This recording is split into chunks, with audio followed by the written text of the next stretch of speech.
Praise the lord. మన ప్రభువును మన రక్షకుడైన యేసుక్రీస్తు వారి శ్రేష్టమైన నామంలో మీ అందరికీ మా హృదయపూర్వక వందనములు. మీరందరూ ఎలా ఉన్నారండి? దేవుని కృపలో మీరు వర్ధిల్లుతూ ఉన్నారని మిమ్మల్ని బట్టి మేము ఎంతగానో స్తుతిస్తున్నాం. దేవుని యొక్క నామాన్ని మహిమపరుస్తున్నాం.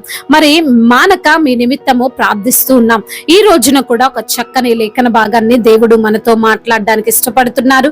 మనల్ని ధైర్యపరచడానికి ఆయన ఆశ కలిగి ఉన్నారు. కాబట్టి ఆ లేఖనాన్ని మనం ధ్యానం చేసుకుందాం. కీర్తనల గ్రంథము 55వ కీర్తన 18వ వచనాన్ని చదువుకుందాం.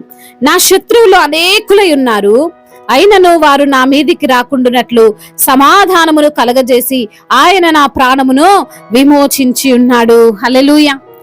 శత్రువులు చాలా మంది ఉన్నారంట.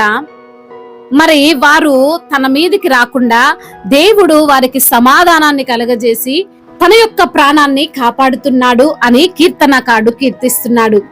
మరి ఈ రోజున నీకున్న ఆ ఆపద, నీకున్న ఆ యొక్క శత్రువుల యొక్క భయము, నీకున్న అప్పుల భయము, నీకున్న ఆర్థిక పరమైన ఇబ్బందుల భయము, ఇవేవి కూడా నీ పైకి రాకుండా, ఏ శత్రువు నిన్ను ఆవరించకుండా, ఏ అపవాది క్రియ నిన్ను ఆవరించకుండా, ఏ భయాందోళన నిన్ను ఆవరించకుండా దేవుడు నీకు సమాధాన స్థితిని కలుగజేస్తానని వాగ్దానం చేస్తున్నాడు.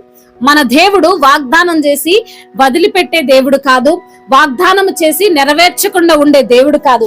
ఖచ్చితంగా ఆయన వాగ్దానం చేశాడంటే, ఖచ్చితంగా ఆయన మాట ఇచ్చాడంటే, ఖచ్చితంగా ఆయన మాట్లాడాడంటే మన జీవితంలో కార్యమో జరుగుతుంది. నిన్ను ఆయన కాపాడుతాడు.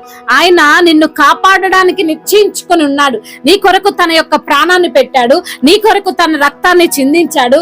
నీవు నిత్య జీవంలో ఉండడానికి తన ప్రాణాన్ని కూడా నీ కొరకు లెక్క చేయకుండా తన ప్రాణాన్ని అర్పించడానికి దేవుడు మరి సిద్ధంగా ఉన్నాడు.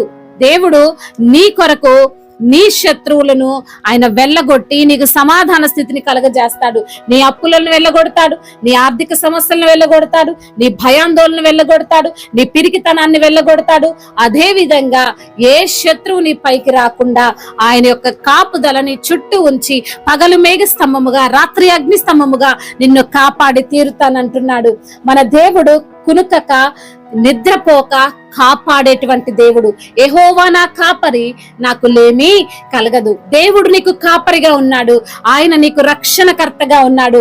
ఆయన నీకు కేడముగా ఉన్నాడు.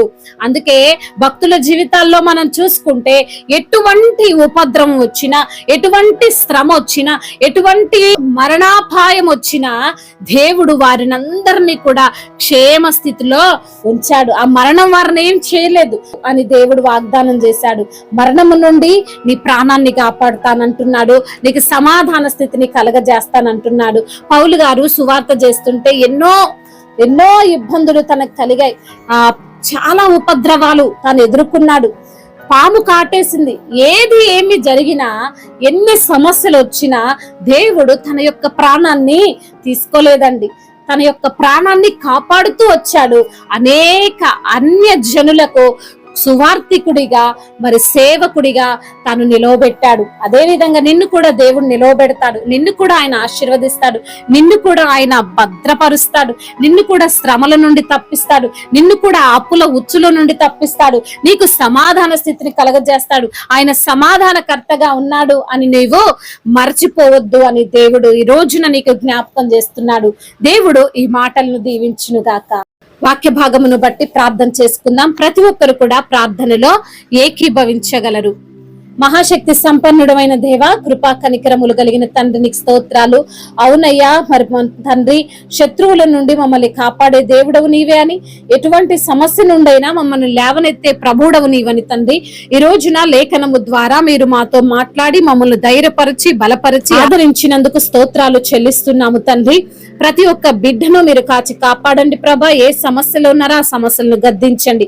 అనారోగ్యముతో బాధపడుతున్న ప్రతి బిడ్డను మీరు తాకండి. ఆర్థిక సమస్యలను యేసు నామంలో తీసివేయండి ప్రభా.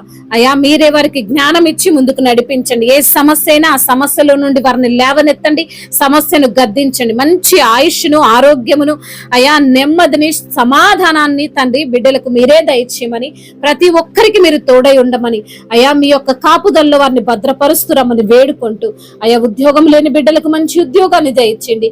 అయా ముఖ్యంగా రక్షణ లేని ప్రతి బిడ్డకు రక్షణ దయచేయమని నజరేయుడైన యేసుక్రీస్తు వారి ఉన్నతమైన నామంలో ఈ ప్రార్థనను అడిగి వేడుకొని పొందుకొని ఉన్నాము మా ప్రియ పరలోకపు తండ్రి. ఆమేన్, ఆమేన్, ఆమేన్. దేవుడు మిమ్మల్ని దీవించి బలపరచి స్థిరపరచునుగాక. May God bless you all.